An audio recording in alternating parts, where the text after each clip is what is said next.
لو بتدور على مساعد ذكاء اصطناعي يفهمك بالعربي ويساعدك في شغلك وكتاباتك وافكارك، فالنهارده جربت تطبيق كلاود وصراحة كان فيه مفاجآت. فخليك معايا لانك بعد الفيديو ده هتعرف هل هو يستحق فعلا ولا لا. اول حاجة، ايه هو تطبيق كلاود ده؟ تطبيق كلاود ده هو مساعد ذكاء اصطناعي متاح في نسخة مجانية ونسخة برو، وطورته شركة اسمها انسفيريك. تمام. النسخة البرو طبعا احسن بكتير من النسخة المجانية، وفي مميزات هنعرفها في فيديو النهاردة. تابع معايا الفيديو للاخر ويلا بينا نبدأ. تمام. اول حاجه احنا النهارده هنجرب في كذا حاجه تطبيق كلاود، هنجربه في 4 حاجات. اول حاجه الكتابه والمحتوى، وتاني حاجه هنجربه في تحليل الملفات، وتالت حاجه هنجربه في البرمجه والكود، واربعه هنجربه في الذاكره والحوار. تمام. لكن في حاجه، البحث في الانترنت في التطبيق ده محدود جدا في النسخه المجانيه، واللغه العربيه ممتازه، لكن احيانا بيخليها فصحى شوية وبالعامية. كمان بيولدش صور زي النسخة البرو، وهنشوفها النهاردة مع بعضينا في الفيديو. يلا نبدأ عشان ما اطولش عليكم.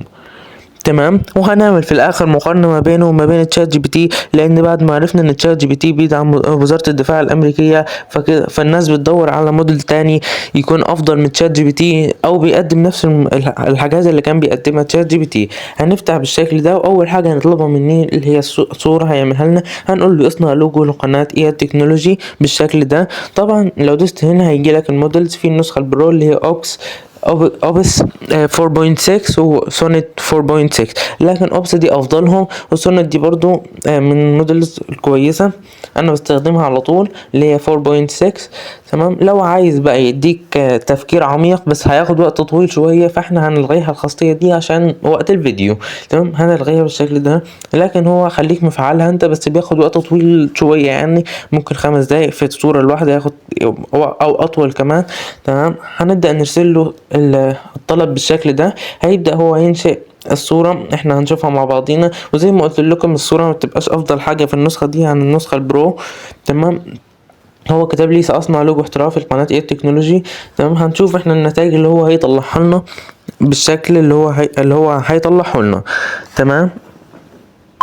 هنستنى يطلع لنا النتيجة. تمام.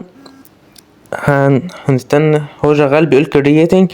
تمام. ندخل احنا نطلع كده ونجرب حاجة تاني، نجرب الحاجة التانية اللي احنا كنا هنعملها النهاردة مع بعضينا لحد ما هو يخلص انشاء الصورة. هنجربه في تاني حاجة تحليل الملفات. هنديله ملف بي دي اف. تمام. كويس ماشي. هو هطلب منه يلخصه في اقل من دقيقة بنقاط واضحة. تمام. هكتب له لخص الرواية دي في أقل من دقيقة. تمام. في نقاط واضحة. لما هنشوف النتيجة اللي هو في تلخيص الروايات هو بيبقى ازاي، في تلخيص الملفات بصفة عامة وفي تلخيص الروايات. هنشوف هو هيعملها ازاي. نرجع نشوف هو هل أنشأ الصورة ولا لسه. تمام. هو كتب لي هو عمل ايه في الصورة. نبدأ ندوس هنا عشان يفتح الصورة اللوجو. تمام. فتح بالشكل ده، بيوريك الكود اللي هو استخدمه. تمام. بعدين لو انت عايز تشوف الصورة بجد هتبدأ تدوس داونلود من هنا كده.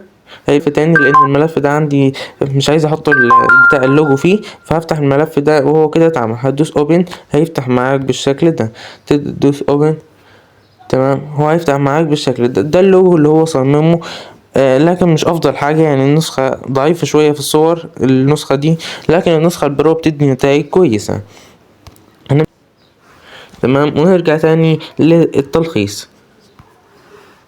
تمام. هو لخص الرواية، لكن هو الملف اللي انا اديتهوله ده معرفش يقرا، فدي مشكلة احنا اكتشفناها مع بعضينا. الملفات ما بتبقاش، هو ما بيقراش، لازم اكتب له اسم الرواية والصق جزء من القصة. تمام. لكن انا يعني مش هديله ده، فانتوا جربوها واكتبوا لي في الكومنتات رايكم ايه. تمام. في البرمجة والكود هنجربه دلوقتي. في البرمجة والكود هنكتب له كود، اكتب كود او كود بايثون اول مرة شغال ويشرح كل سطر منه. كمان هنكتب له اكتب كود بايثون ويشرح كل سطر منه.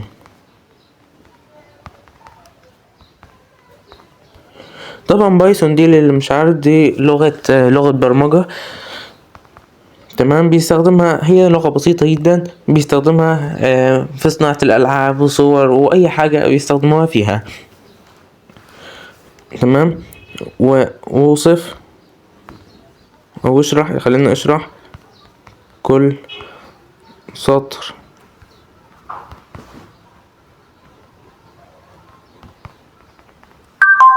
تمام. هو هيبدأ يكتب كود بايثون يشرح كل سطر منه.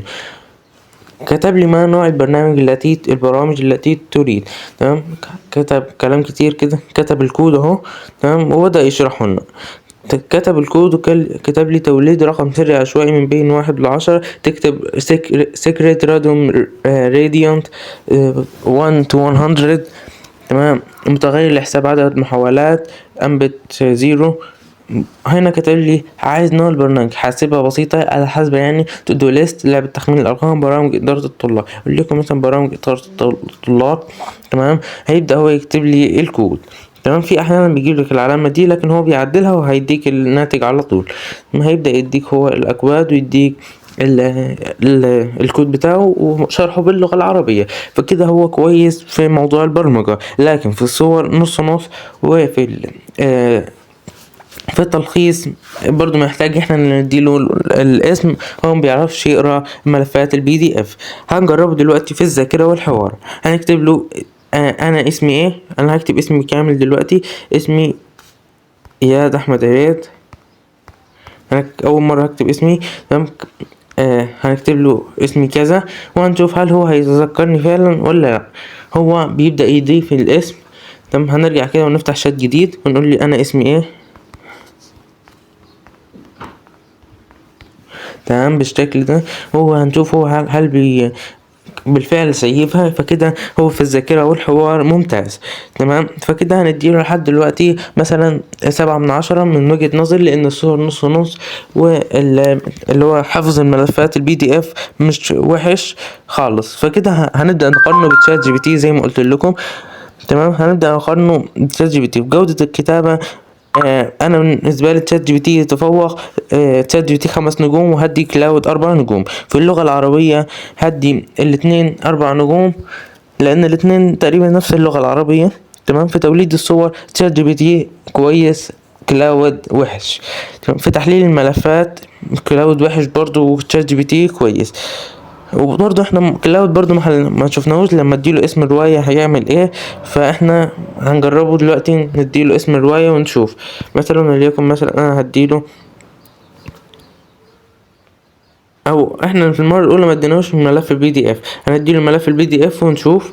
هو ما انا نسيت اديله الملف الPDF، اديته كلام بس، هو ما خدش الملف الPDF. فاحنا نبدأ نديله ملف الPDF تاني ونشوف هل هو فعلا بيعرف يلخص كويس ولا تشات GPT افضل منه.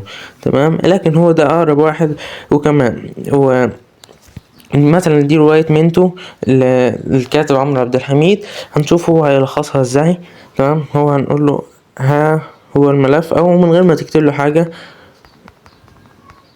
تمام، هنبدأ نبعتها له ونشوف هل هو هيلخصها فعلا. في المرة الأولى هو ما خدش الPDF، أو اكتشفت الملحوظة دي إن هو ما خدش الPDF. تمام، لكن هو مكتوب هنا إن هو واخد الPDF، لكن هو فوق هنا مش ظاهر. فاحنا هنشوف هنا هل هو هيلخصه ولا لأ. دي رواية تانية غير الرواية الأولى. الرواية الأولى دي رواية تانية. تمام، لكن الرواية دي رواية مختلفة. تمام، الملف ده كمان صورة برضو في التلخيص. خلاص احنا اتأكدنا ان هو في التلخيص تشات GPT يكسبه، يبقى تشات GPT هناخد تشات GPT 5 نجوم، يعني هو مدنيش تلخيص اصلا. في الردود الطويلة الاتنين كويسين، لكن برضو كلاود يعني نص نص، تشات GPT تفوق برضو. تمام، فكده التقييم النهائي بقى. كتابة والمحتوى هدي كلاود 9/10. في البرمجة 8.5، يعني مش افضل حاجة برضو في البرمجة حسب الخبرات وكده. في الاستخدام اليومي 8/10. وفي الصور والابداع البصري 4/10، لان هو سيء جدا. والتقييم الاجمالي كده 8.5/10. تمام، والخلاصة بقى، لو انت كاتب مطور او شخص يحتاج مساعد ذكي يوميا، كلاود خيار قوي تستاهل تجربه. وهسيب لكم رابط التطبيق في الوصف. ولو الفيديو افادك ما تنساش لايك واشتراك، يساعدني اوصل لناس اكتر. واكتب لي في التعليقات اي تطبيق ذكاء اصطناعي تستخدم دلوقتي، وشكرا واشوفكم في الفيديو الجاي. مع السلامة.